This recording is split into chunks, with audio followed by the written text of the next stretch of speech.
Hello again, everybody. Welcome to another episode of Coco and Daltz. Episode 16. And I'm not Coco. And I'm not Daltz. And so this week, Coco, what are we going to talk about on the podcast? We're going to go back to the David Letterman Netflix well. Oh, yeah. Okay, good. I'm glad that I watched those with you.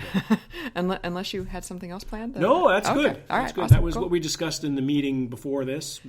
Our staff meeting. Our staff meeting in the boardroom at our luxurious... McMansion. The big floor that we have here in the tall building in downtown Connecticut, where we have our offices. With the digital scroll around Right. the room that we were talking about in that one episode that I can't remember. Like the one in Times Square. You're Yes. talking about that kind of same ticker type thing. Because we're professionals. Because we have all the equipment here. We do. So the episodes, we watched Letterman's new show. My Next newish Guest. show, I guess. Once a month on Netflix. It's called My Next Guest Needs No Introduction. And who were the two guests that we watched? So we finally caught up on the Malala episode, which was released in March, and we also watched the Jay-Z episode, which was released this month in April, if you're listening to it in real time, which I don't know why you wouldn't. Yeah, exactly. It's fresh on the shelf. You want to take it off there before it gets stale. Right. Just like in the grocery store. Right. Like bread and such. So here's a question. Does Jay-Z go by JZ in Canada? Oh, you should, maybe you should tweet him and ask. Well, yeah, next time I'm up there, I'll ask around. Okay. Well, you know plenty of people in the Canadian journalism industry. You could ask them. I should. I know, because when they used to have sports cars that had a Z at the end of the name, like the 240Z, in sure. Canada it was called the 240Z. You know what? I bet if we went to, like, the CBC's website...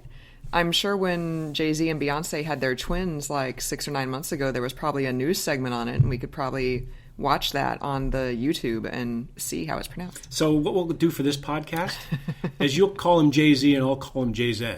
How's that sound? Okay. All right. So we saw Jay-Z and Malala on those episodes. What were your impressions, first of all, Coco, of each? I feel like I've talked too much. Why don't you talk? See, now you're passing the puck, as we say. Speaking of Canada. So, full disclosure, I started watching the Malala episode when you were not around. I think you were probably working hard and I was goofing off in the house. I mean, in the large... in the boardroom. In the boardroom. And I started watching it and I stopped it in about 10 or 15 minutes in, because I just thought it was... So here's Malala, who's gone through this horrible thing, shot by the Taliban, almost dies, and the paradox with Letterman making wisecracks didn't really... It wasn't appropriate to me. I was kind of... Oh, okay. I was kind of put off by it, and I'm about as big a Letterman fan as you can get, from dating back from the days when I used to watch him when he was on at 12:30 on... whatever that was, NBC. NBC, wow. So that's how old I am, and that's how long ago I've been watching him since. But seeing the Malala thing and seeing how she's, having 2 daughters myself, and seeing how she's very much about protecting women's rights and women need to get education and things like that in countries that don't allow that. And then here's Letterman cracking off about this and about that. And so that was where I was from in the first episode. That's why I stopped watching it. And then when I watched it with you, I was a little bit more, perhaps more open-minded, because you're a very open and giving person. So I was infected by that. Infected? What? I mean, influenced.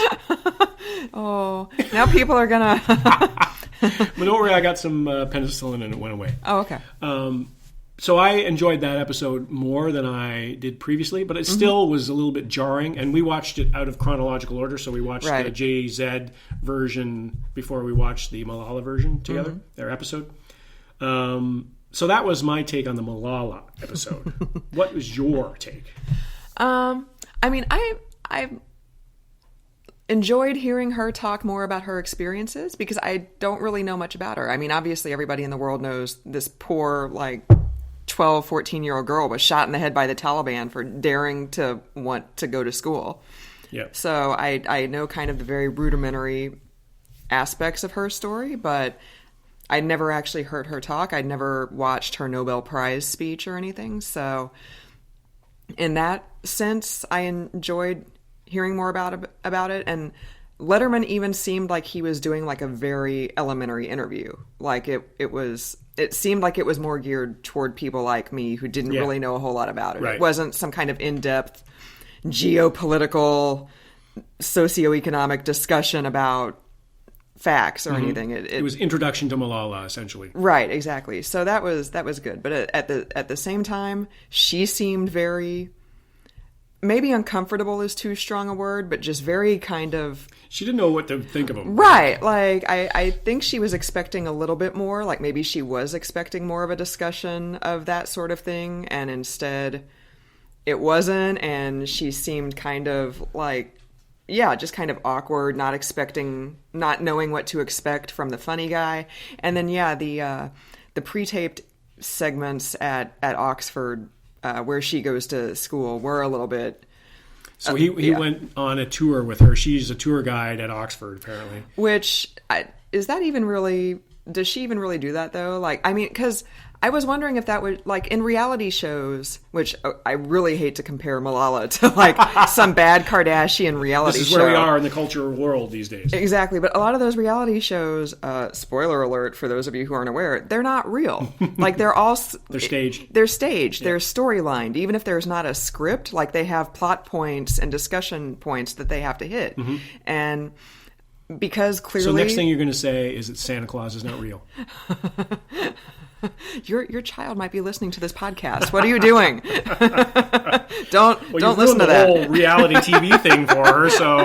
So since clearly they couldn't go back to Pakistan to see where she came from before she got shot and moved to the UK, like all they could really do was go to England. And not that I'm slagging off England, but I just kind of wondered if she's really a tour guide at Oxford, or if they really couldn't figure out what to do since they couldn't go to Pakistan. And so they were like, oh, let's just invite like a dozen teen girls from the various surrounding areas to take this tour, and Dave can play up how awkward and old he is around them. And that further was evidence of how awkward it was. Like, they didn't get him either.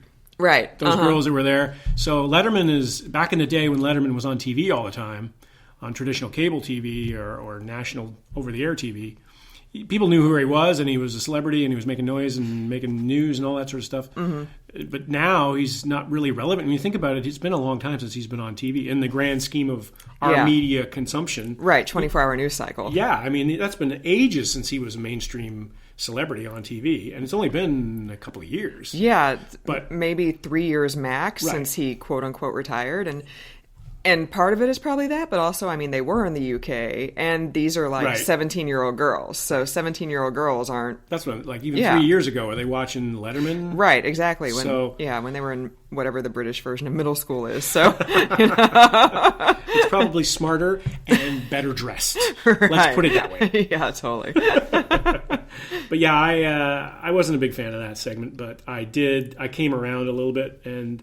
There were some funny moments in those segments. Like, it wasn't all just like us sitting here cringing, covering our heads with the pillows, like feeling secondhand embarrassment. Like, there were definitely some funny parts to the Oxford segments, but it just was a no generally for me. And I think that the other, maybe what they were trying to do is bring across that Malala has a sense of humor, which I came across a couple of times in her own. She has it, but I think she has a different sense of humor that Letterman does. Right. And so it didn't really jive, but maybe that was one of the reasons that she agreed to do the show, also to get her message out probably too in a larger platform, but to show that she's not all standing on a soapbox all the time, as much as she very well would deserve to be, and everybody would respect if she did. But it looked like she was... Every now and then she'd come out, she'd get a joke that Letterman said, and she would come back with her own joke. Right. And it would be funny, and it would be worthwhile. But all the other jarring moments were just kind of really disruptive, I think, to the rhythm. Yeah. And that probably is part of what they were doing. You're right, because, I mean, she's like 20 years old, and she's been through so freaking much. Right. Like, I'm twice her age, even though I'm only 29, and I haven't been through nearly... I mean, I haven't been shot in the face by religious extremists, like, nor, knock wood, do I hope to ever be, but... Right. But yeah, I mean, so I can definitely see them trying to portray her in a lighter light, so to speak, than you're right. So the JZ episode, I know very little about him other than what I read in link text and connections to Beyonce. I'm not really into his music. I don't know a lot about it, but I'm not really into his kind of music. I do know a lot about what I know about him. I've read in Rolling Stone over the years, back when I used to subscribe to that magazine, and I thought he was more of a mogul than a musician, just based on what I was reading about him. But I didn't know anything about his personality. And in that episode with Letterman, he was a really charming guy. Yeah. I really was impressed with how he seemed very affable, and he gave just as much as he took with Letterman. And Letterman seemed to let on a bit that they had a relationship or something like that, like they knew each other at some point along the way. No, not in a socializing every Friday night rave or anything like that. But oh my God, I want to see Letterman like go into like the Rage or at Jay-Z and Beyonce's house in Scarsdale. So the tape segment we should talk about, but that reminds me of the tape segment in the JZ episode, which was brutal. You want to talk about that? Because I've done a lot of talking. Okay. You talk about that. So basically the common theme among all our Letterman episodes is that we don't like the pre-tape segments. Yes. They're just jarring, and so in the Jay-Z... They feel like filler. Totally. In the Jay-Z episode, so instead of going to the Marcy Projects in Brooklyn where Jay-Z is from... And what she references right off the top and talks a lot about. Right. Or going to the Jay-Z's house and meeting Beyonce and the kids or whatever. He goes to Rick Rubin's recording studio in Malibu, which was just like a house that got converted, and there's an old like VW bus in the backyard that was also converted into a soundproof studio. It's an old studio, yeah. And that segment I thought was interesting because, I mean, that's really cool to see like a VW bus from the 60s that's now a recording studio. And they said that they mixed like half of Kanye's Yeezus album in the VW bus. So that was pretty cool. But then the other segments at the Malibu house were this probably 20-something white girl country singer and this all-white 20-something hipster guy country band, and they were definitely not from New York. No, and they were I believe Dalt's exact quote was, "They could not have gotten people more opposite from Jay-Z for this segment." Like, I understand the idea behind the segment, like going to a recording studio and seeing how the sausage is made, but it just it was not relatable at all to the two. So it seemed like it was a David Letterman orchestrated hit. So let's get two things that have to do with music. Yeah. And we'll put them together. Right. And meanwhile, you're like Jay-Z in this, she was a fantastic singer. Right. She had a beautiful voice. And she was talented in the band, had some things going on that were good too. And Letterman clearly had a little crush on her because she was a beautiful lady too. But and there was a funny bit in there where she starts singing the song that they were recording right in front of him, and he was flabbergasted. He didn't know that like the technology would allow this for him not to be in the sound booth with them or whatever. Right. And that was jarring. That would have been a nice little segment by itself. Right. But within the context of Jay-Z, so Jay-Z's talking about race. He's talking about his upbringing. He's talking about his dad was always angry and seeking his dad's brother's killer. Right. At the drop of a hat, he would be gone for days on end trying to hunt this guy down and find him. And then you go to the cast from Oh Brother, Where Art Thou? Right. And it just didn't make any sense. I mean, it just was not. And Letterman was just out of place, completely out of place in there. Yeah, he was completely uncomfortable. And like I said, I understand the concept of going to a recording studio. And I didn't get our crack research team to look this up before we started recording. I also understand the concept of talking to Rick Rubin. He's a very well-known producer. I believe he's probably worked with Jay-Z. He's definitely worked with Kanye. So why don't you talk about working with Jay-Z and Kanye? Why don't you talk about how hip-hop and rap have changed in the past 20, 30, 40 years, et cetera, et cetera, et cetera, instead of let's throw these, cute, young, white country singers in there and have them record a song in front of Dave. Like, I just didn't get it. And especially because I was like you. I thought Jay-Z was a great interview. I thought he came across so well. He was so charming and funny and, affable. And I just would have listened to an hour of Jay-Z talk. Me too. Instead of throwing that other stuff in there. And it seemed like there were a lot more of those segments in that particular segment, like a lot more of those pre-taped things where we were talking about earlier. Like, it seemed like it was where you would have a traditional commercial break. Right. There was that segment going back to the studio with this white band. And it really interrupted the flow of the interview with Jay-Z. And it seemed like the editing on that one, aside from throwing in the recording studio segments, was very choppy. Yeah. Like, I can't remember what they were talking about, but they were talking about something, and then suddenly Dave just turns and he wants to talk about the use of the N-word in hip-hop music, and that was just very choppy and edited poorly, but I still enjoyed the episode overall. Like, that might be my favorite one of the four of them so far. Like, so far, Jay-Z and Obama I've really enjoyed, and then Clooney and Malala, like, eh. I think that it's like when a band makes a double album and it's ostentatious and it's something that they've done after they've had a big hit album. The next album is always a double album.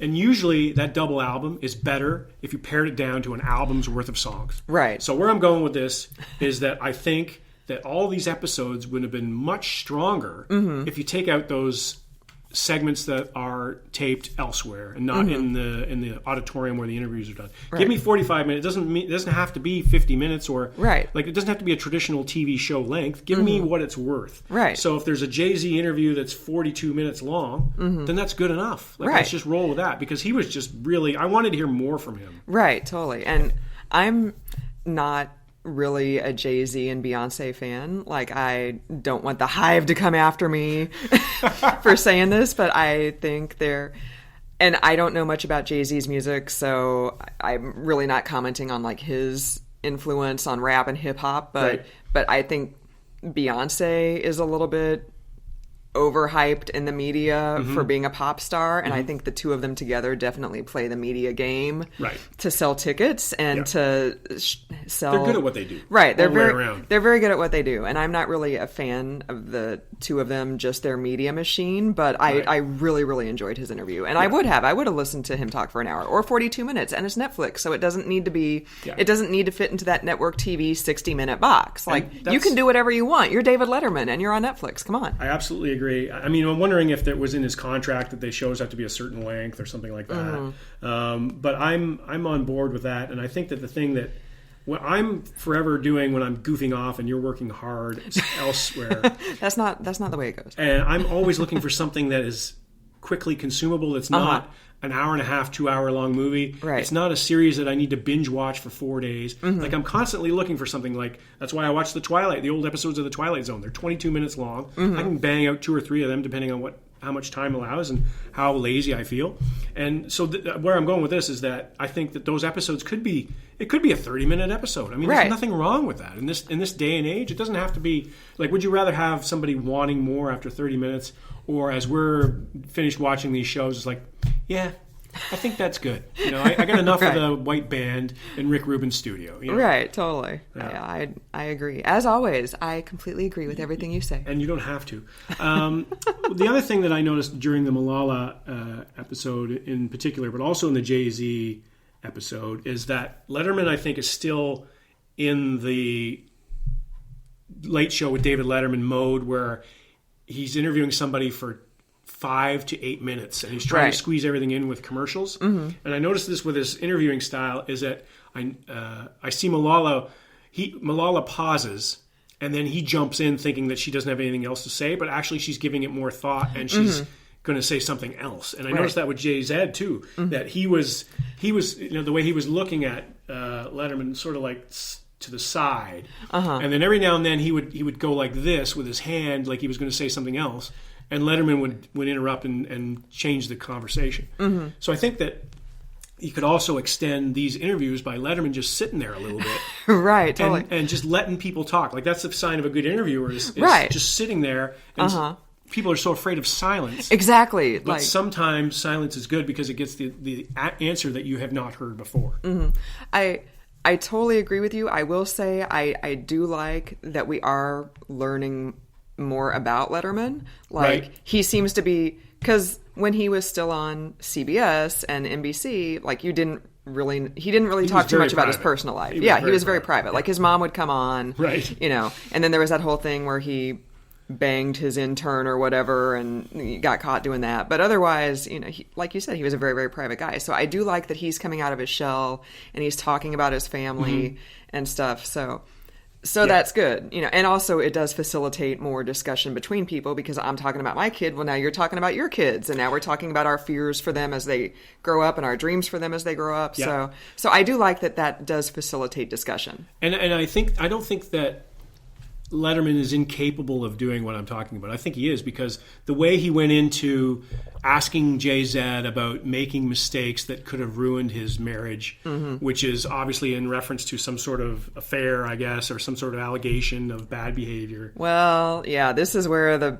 Jay-Z Beyonce media machine comes in, and we won't get into that. You know, so, but there was a part there that, not knowing really either side of the story too well, I know Letterman's probably better than I know Jay-Z's, but there was a long question that Letterman asked about, I think I've done something and I completely regret it and I've screwed it up. And he was very personal about it. It was the most personal I've ever seen him about something like that.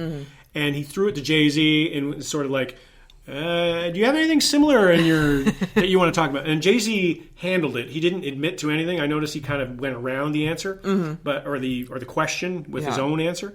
But he did touch on it a little bit, and it was to me encouraging, because that was more of a journalistic moment that I wanted, more than him going to Alabama.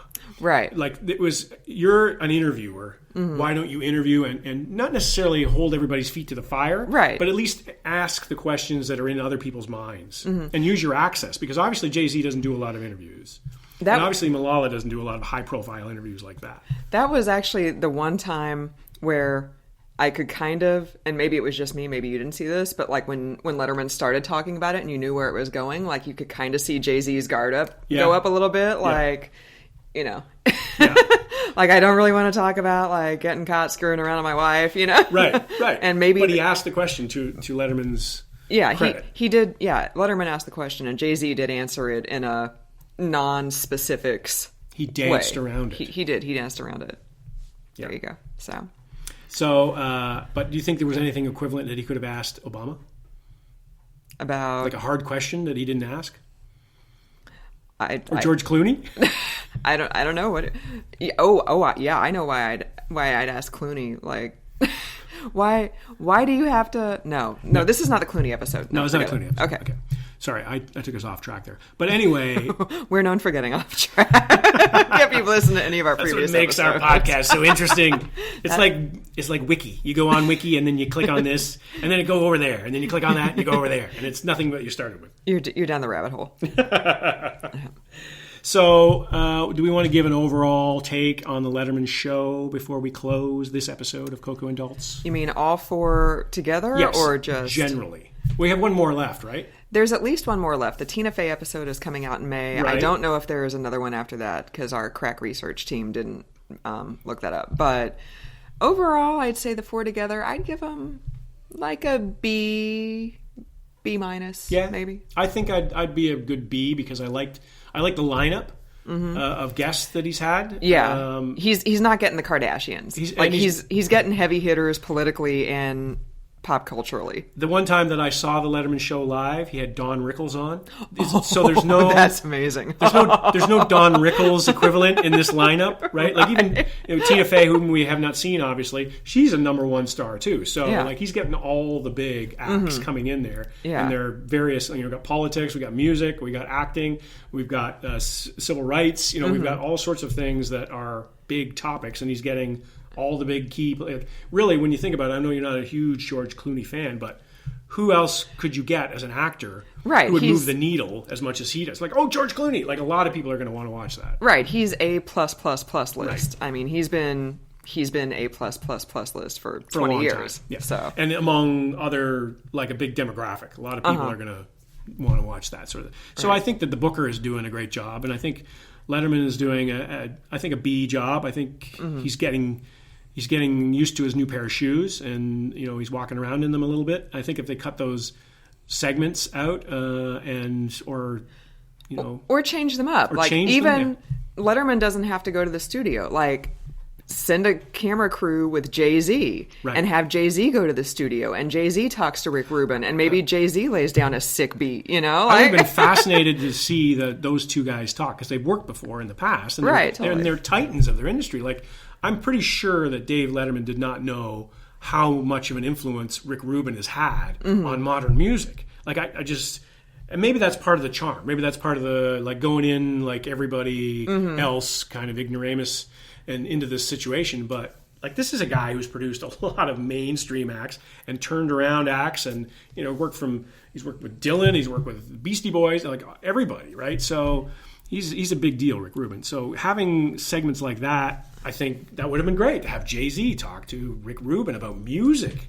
Right. I mean, how awesome would that be? Right, and send a camera crew to the UK and have Malala give the camera crew a tour of Oxford, and then have her take them to the hospital where they reconstructed her head after she got shot. Right. Like, that would be a lot more interesting and informative than Letterman following around a bunch of 16-year-old girls who are laughing to be nice, but when they laugh at all, when it's not crickets. Completely uncomfortable with the situation. Right. And I think that having the segment that they did with the guided tour, it just seemed too much like the old Letterman shows.